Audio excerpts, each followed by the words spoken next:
we look at, let's say, the right of others, but also you have the mensenrecht, and to a certain extent you are also protected under that. And in 1986, the 17th of October, there was a ruling, and the history of event also that the Netherlands in 2001 was the first country that supported gay marriages. In 2003, Belgium, 2005, Spain, Norway, etc. But not all European countries have accepted it. And neither can the Netherlands enforce, being part of the European Union, can she enforce that upon those countries. They clearly defines also that it is clearly defined by those countries that that marriage is consists of a male and a female, and she cannot enforce it upon it. And under that also we do have that sort of protection. And in the court ruling of 1986, they said clearly that was ruled that it is between a male and a female, while the Dutch constitution said it is twee personen, two persons. Ours said it is between a male and a female. Okay? And we live with the idea that, they're going to ram it down our throat. That's not true. Okay? The age of consent in the Netherlands, sexual, is 12 years. If I'm not mistaken, the Netherlands Antilles, it is 16. From Netherlands Antilles, 16. I think we adopted those very same, or we are in the process of adopting those. Can they ram that down and say it is 12? So if it isn't, they cannot ram those others because we are protected by constitutions. And due to the fact that we are not seeking our rightful position within the kingdom, it seems as if that whatever comes from the Netherlands just is a walkover in our constitutional system, which is not true. We have here also the same democratic right as the Tweede Kamer, our parliament. Okay? It is protected. Okay? We have our autonomy. Okay? And we have the right to decide and create laws to govern our state, our autonomous state. Okay, so in 1986, the law, the European Hof, okay, they made it clear that the traditional marriage is between two persons of tegengestelde geslacht. Okay, and this is key. It is said that voor het beschermen van de familie. This is key. You see, we use this morning a lot of term, and it was basically or mainly on economic terms.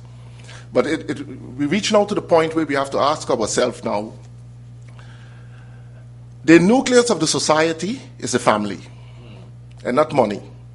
In 2008, honorable MPs, we saw that money left us all in the dark.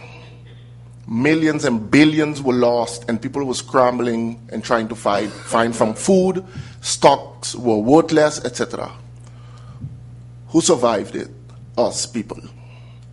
So if we don't turn our attention in terms of directing our laws and protecting our nation, and we can find technicality with it, try to find technicality then, but we can also zoom in directly and say, listen, the best asset of a nation is its people. And we are here to protect our people.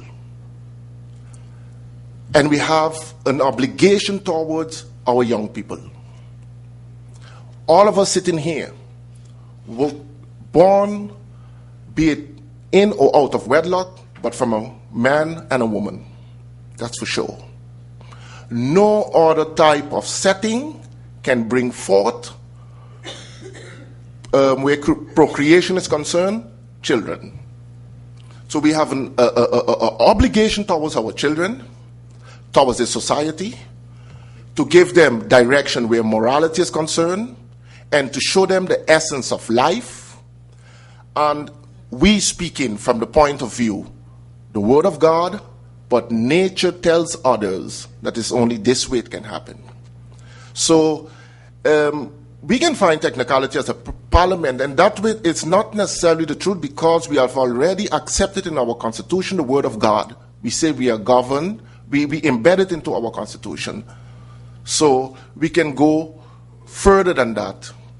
I'm seeing in hoofdstuk 2 of the constitution also, of the staatsregeling, we said that we laid out under de grondrechten, en I will say this, bescherming kinderen en ouderen, bestaanszekerheid, bevordering werkgelegenheid, bevordering volksgezondheid, en dan zie je hier bescherming milieu en welzijn dieren. But don't see nothing for family. It's something we have to think about. Because here we are protecting animals, we are protecting youngsters and ouderen. Then on the other side, we are here now talking as if they can enforce euthanasia, but in the Constitution, we talk about the bescherming van ouderen.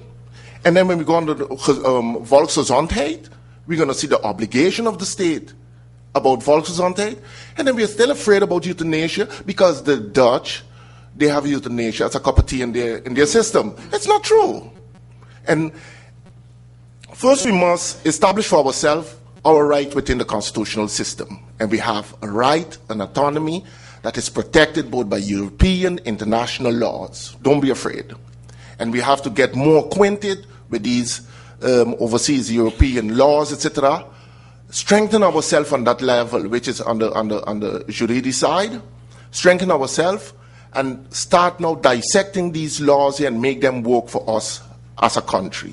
There are certain things that the Netherlands stem to in those at those level and international, which are also in violation because they use their majority in the Koninkrijk, and because also of our deficit in terms of not paying attention to these things here, and it's passing as if this is now law or culture. That's not true. And if we object to it, there are instances in the United Nations, the European Union, we can walk those steps and show, listen, we were not informed about our rights, etc. We would like to make use of these rights of the minority. So, in closing, I would like to say this, honorable members of Parliament, let us turn now towards the family. Without a healthy family, no society survives. Our youngsters, we do have all these reports about them, but we know the failure doesn't sit with our young people. They can call them names, but I am one that will defend them and say none, absolutely none of them is responsible for being here on earth. And if my mom and dad made it their business in taking care of me, and I think that each and every father and mother is duty bound to take care of their children and think about before bringing a child into this world. Now, as a parliament or as spiritual leaders, what we can do, help form a better society. And by this, whatever we can do within our powers to bring about a better tomorrow for these young people, then let us get together and let us start working, be it via committees and those sort of things. Let us brainstorm and let us, not only by legislation, but support efforts also that will ultimately affect these young people. I would like to thank you for this opportunity. Thank you, sir. Thank you very much, Mr. Butte. Pastor Leland. Just want to, my last statement, and based on what MP Richardson said, and okay, small Richardson, if I should say that. The short, Franz Richardson, the short, and MP De Wever, right? And I think we're ending on a good note. But I wanted to, as we go with this in mind, right? In the church, we got something we call grace, and everybody is being bestowed with a special grace on their calling. Here we stand here, we got the government, which is, we will quote and say, civil government, and I haven't studied politics, so I can't go into it. So I got to trust you to take me in at a certain level. I don't know anything about civil government, and I will respect that. Also, I would like the government to respect on this part where we got the spiritual government, right? Because when all is said, like what my brother Butcher was saying, nothing that you see happen in the natural, it got to be first done in the spirit. And somebody has got to be able to, quote unquote, pick it up, so that when we come here, we don't come in and talking out of our heads. Because Romans 1:17 says, the just shall live by faith. So when we come and speaking, because there's something is inside of us. So with our 2 cents, as we would say in St. Martin, and with your 2 cents, put it together, we can be able to lead. I know some folks say that there be a separation of church and state, but I really don't see it. The church and state got to work together for the betterment of this nation. And I think we are talking about getting another meeting before we meet with the cruise ship officials, because everybody's still saying it's an economic spin-off. Yes, and we understand that, because the Bible says money answers all questions. I can't go to a food center and say Jesus paid it all. I need money. So on that note, I will presume that we come with this perspective. I'm coming from, I believe this is what the Spirit of God is saying, and you put it with your knowledge and able to make a better product, so that when we stand outside it, people understand now we are bashing, but we are protecting what God has given to us as good stewards. Thank you. Thank you, Pastor Sam. Pastor Smith gets the last word. Thank you very much, Mr. Chairman. I must say that I believe that God is pleased today, where we've had a dialogue with the church and the state, and that there's an understanding, and that we are really working towards the same end, and that is for the improvement, the betterment of St. Martin. I want to assure you, members of Parliament, that we come together on a regular basis and we pray for you, because we know that you are at a position where you have to take very grave decisions concerning our island, and we do pray for your wisdom and guidance for you. I believe that we, as the Christian community, will make ourselves available to not only pray for you, but to be a part in whatever deliberation is necessary. As I said earlier, we were included in the tour map in the alleviation of the poverty program, where we had a very strong input. And I believe this is how we're to go together, because we're about, as church, to transform, to change, to improve society. And I believe that's what you're also about. I would be amiss if not mentioning that the Constitution under Article 18 offers the possibility for Parliament to implement a chaplaincy committee, which the Parliament can call on regularly for prayer and also to offer spiritual guidance.